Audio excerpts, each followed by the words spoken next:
Bien, para hablar de lo siguiente en torno a lo que es el régimen fascista, y esas alianzas que se fueron perpetuando en torno a Europa, tenemos que recordar lo que vimos la clase anterior, cómo Hitler y Mussolini habían desarrollado una alianza con Franco para que éste pueda acceder al poder en España, ¿no?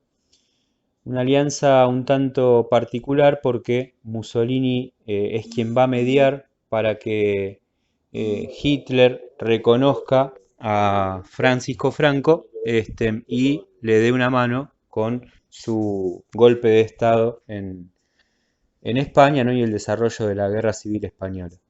Que por otro lado habíamos hecho mención de cómo los rojos, digamos los republicanos, habían sido apoyados por la Unión Soviética, mientras que Francia e Inglaterra, que después van a ser enemigos acérrimos del nazismo, le habían dado la espalda a los republicanos por el hecho de que tenían ciertas tendencias comunistas o socialistas. En ese sentido, también como la mirada a veces puesta en ciertos intereses permiten, como yo decía alguna vez, el acceso de poderes quizás un tanto más engorrosos para la posteridad, ¿no? Este, porque la cuestión es la siguiente.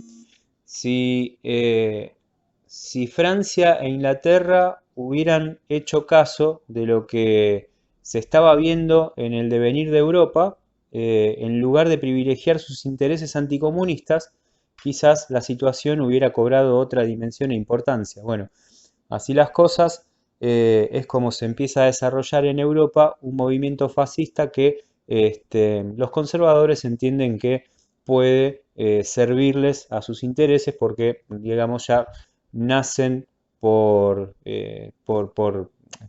es por esencia, anticomunistas. Sin embargo, bueno, después va a ser un dolor de cabeza como dijimos varias veces, porque si algo tenían de particular los fascismos es que tampoco eran capitalistas, ¿sí? Sino que tenían sus propias concepciones del capitalismo. Bueno, de esta manera tenemos que remontarnos a 1918, cuando surge el Tratado de Versalles en el final de la Primera Guerra Mundial, ¿sí? Eh, que es un Tratado de Versalles al cual Keynes va a decir, en realidad esto está mal, ¿sí? Porque va a despertar fuerzas en Europa que ya están surgiendo. Eh, no podemos hacer que Alemania costee todos los gastos de la guerra, ¿sí? Un poco el Tratado de Versalles había sido eso. Estamos hablando de la Primera Guerra Mundial. Y Keynes renuncia, ¿no? a esta representación dentro de lo que es el tratado. Bueno, Inglaterra manda a otro emisario, quien firma finalmente el tratado. Así se instaura la República de Weimar en Alemania, ¿sí? Que es posguerra, eh, y en donde vamos a tener tres cuestiones. El primer periodo va a ser un periodo de tensiones que va a ir de 1918 a 1923. El segundo periodo va a ser un periodo de estabilidad que va a ser del 23 al 29, ¿sí? Pero que 1929 es tan representativo por el crack en la bolsa de Wall Street. Entonces, todo ese periodo de estabilidad que había iniciado con tensiones va a derivar en una fuerte crisis económica hacia 1930, donde la humillación, ¿sí? de Alemania se hace cada vez más enorme, ¿no? Cada vez más grande. Y en donde se produce también las crisis de las izquierdas en Alemania, ¿no? Weimar estaba organizada en torno a lo que son dos cuestiones. El Reich, por un lado, que se encargaba de la política exterior, la guerra y la moneda, ¿sí? Si bien Alemania estaba desmilitarizada, ¿sí? Y los estados, ¿sí? Que van a tener la capacidad de llevar adelante la política, la policía, la justicia y la salud, ¿sí? Es decir, que la parte política, que a eso quería ir, está dividida en Weimar en dos partes. Mientras que en toda Europa está ascendiendo el fascismo, ¿sí? Consecuencia de la centralización del poder nazi. Este partido, ¿sí? Que va a tener a Hitler como uno de los referentes, o el referente, mejor dicho, no se construye de la noche a la mañana. sino que Hitler, ya como un viejo cabo de la Primera Guerra Mundial, que había sido parte de estos vencidos, ¿no? Acuérdense que el fascismo nacía como este lugar, este espacio de vencedores vencidos, ¿no? Italia había ganado la guerra, la Primera Guerra Mundial, con una alianza que se había tejido a la mitad de la Primera Guerra, ¿no? En donde sale de la Triple Alianza y se pasa a la Triple Entente.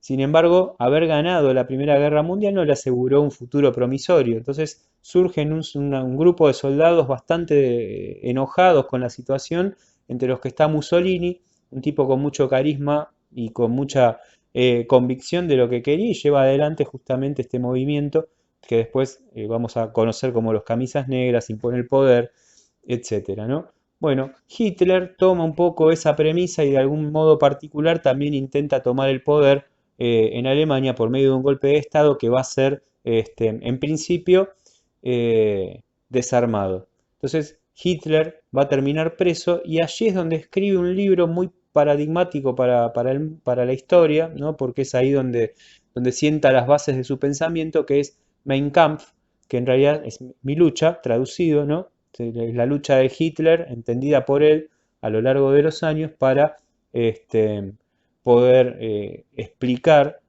cómo debería de desarrollarse Alemania en torno a a sus ideas también. Así las cosas, entonces, cuando Hitler es liberado, ¿sí?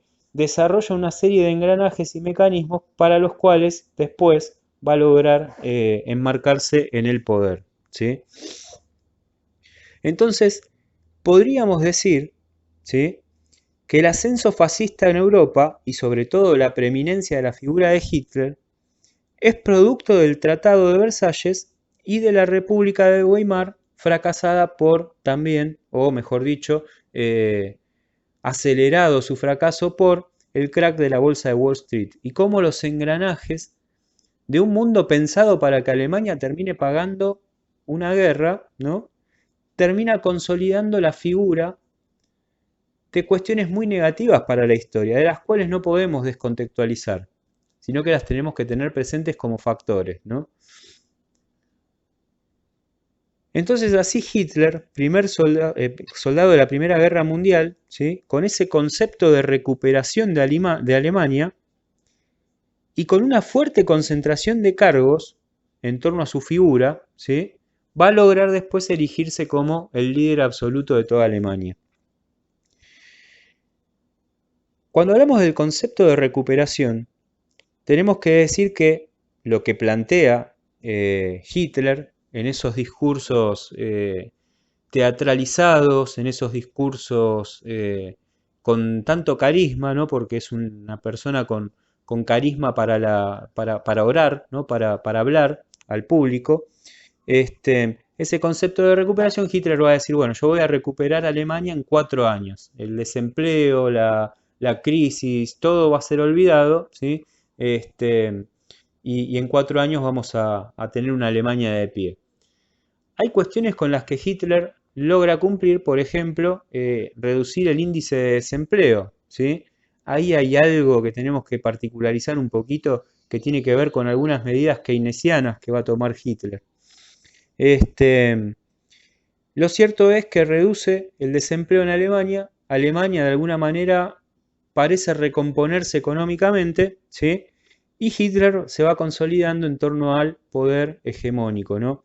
Se va a producir el incendio del Reichstag, que es el Congreso, ¿sí? En donde no se sabe, a ver, a ciencia cierta la causa, pero sí es sabido que de este incendio participaron las SS, que eran las fuerzas especiales de Hitler, ¿no? Una guardia especial de Hitler.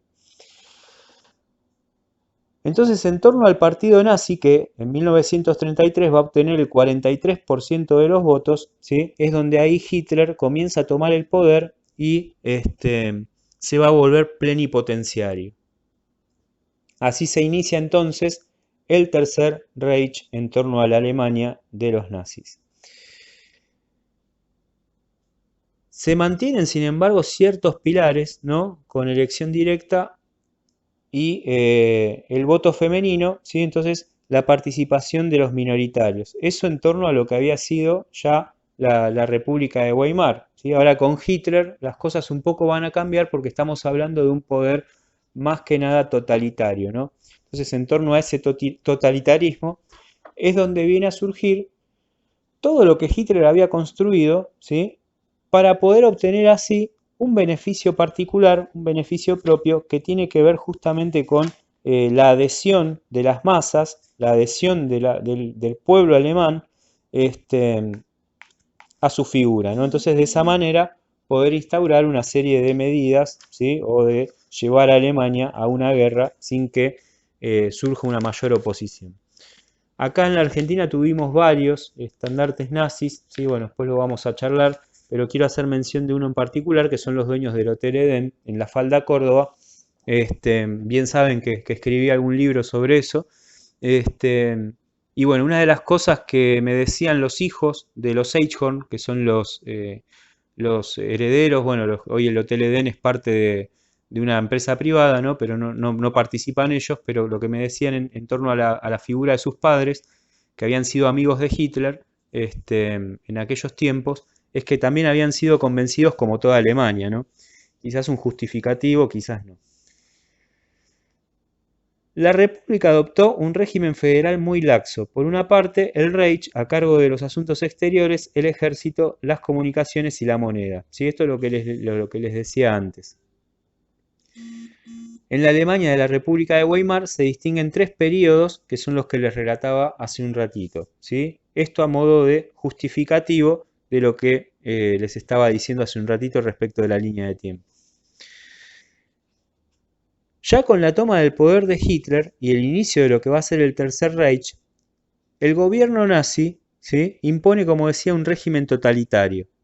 Se disuelven los sindicatos, se produce en un estado, mejor dicho, se procede a un estado fuerte y muy centralista, se da la introducción de la Gestapo, ¿sí? Que es una de las fuerzas también dentro de lo que es el paramilitarismo, bastante dura, se promueven los campos de concentración y la recomposición laboral en Alemania, como decía hace un ratito, ¿no? Con cierto viraje al keynesianismo, ¿sí? Y algo muy importante para resaltar del nazismo, retomado desde las ideas de Mussolini, es la teoría del espacio vital. Un país para ser económicamente fuerte necesita tener o contar con cierto espacio vital, ¿no? Entonces Alemania decía, bueno, mi país, con todo lo que sucedió, no es grande, es un país chico, necesitamos más espacio para desarrollar nuestra economía, ¿sí? Bajo ese pretexto del espacio vital es como van a surgir después una serie de invasiones o el intento de Hitler también de dominar a toda Europa en principio, ¿no? Entonces, ahí es donde tenemos que tener en cuenta de dónde surge también la idea esta de la expansión, del expansionismo de Hitler, un expansionismo bastante imperial también. De esta manera se produce también la nazificación de la sociedad, ¿sí? Estamos hablando de la publicidad, el cine y la simbología. Muy fundamentales estos tres factores también para funcionar como un efecto de convencimiento para todos los alemanes, ¿sí? Entonces, de esa manera es como también encontramos en este líder carismático una dosis de pensamiento estratégico en torno a las publicidades, ¿no? Después vamos a ver, les voy a dejar algo sobre el cine alemán para que tengan en cuenta de qué estamos hablando.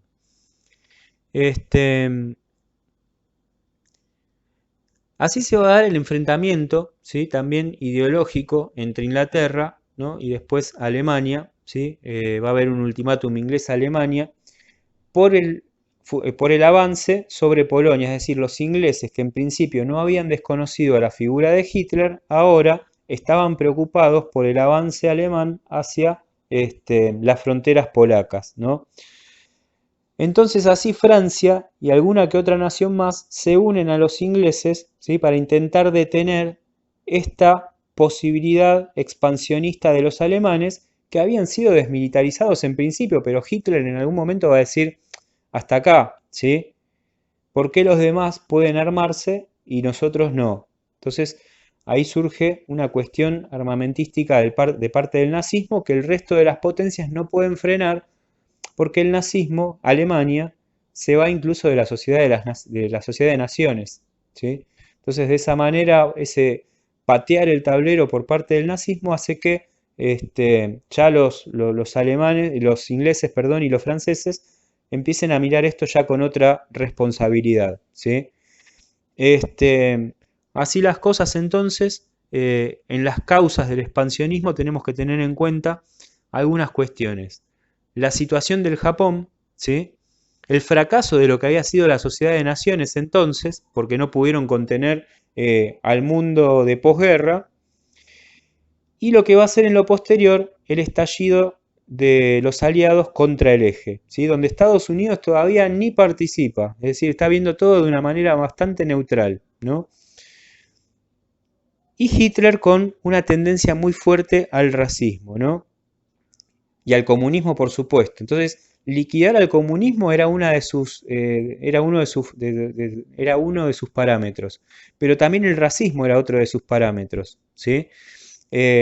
Su intención de extinguir también a toda una raza, como va a ser la raza judía, como él entendía el término raza, ¿no? Este, entonces vamos a hablar del intento de un etnocidio también, es decir, desaparecer a toda una etnia. Este, acá empezamos a tener conceptos, etnocidio, ¿sí? Y genocidio, dos cosas muy parecidas. Bueno, nosotros tenemos que tenerlo presente porque es algo de lo que Hitler se va a tratar de encargar de llevar adelante, ¿no? Así que bueno, eso es un poco a grandes rasgos lo que va a ser la Alemania de Hitler, la figura de Hitler más que nada es lo que tratamos de recomponer hoy. Y después la próxima clase vamos a profundizar el tema de cómo se va a desarrollar el inicio de la Segunda Guerra Mundial en torno a una Alemania configurada hacia los estándares que Hitler entendía que esa Alemania tenía que tener, ¿sí? Los campos de concentración van a ser algo, ¿sí? Que nosotros vamos a también ver de forma particular, eh, bastante triste para la historia del mundo. La verdad que tener como precedente esto ya nos invita a hacer otro tipo de análisis, ¿no? Uno trata de ser lo más objetivo posible a la hora de construir la historia del mundo, sabiendo cuáles son las responsabilidades que también tienen otras grandes potencias de este surgimiento de estos líderes totalitaristas que llevaron al mundo a, a una de sus peores tensiones, ¿no? Este, sin embargo, bueno, cuando uno piensa, como hacíamos la otra vez con la guerra civil, quiénes son los que, la guerra civil española, ¿no? ¿Quiénes son los que terminan pagando los platos rotos de los estados? Ahí vienen los inocentes, los civiles, ¿sí? Y los niños y niñas sobre todo. No podemos dejar de hacer mención, ¿no? En todo este asunto, eh, la imposibilidad también que algunas veces tenemos los seres humanos, de pensar en el bien común, ¿no? O de pensar responsablemente en nuestras cuestiones políticas. Así que bueno, para tenerlo en cuenta y para reflexionar mucho es lo que se viene, ¿sí? Un momento de mucha reflexión también en torno a lo que fue la historia del mundo. Muchas gracias.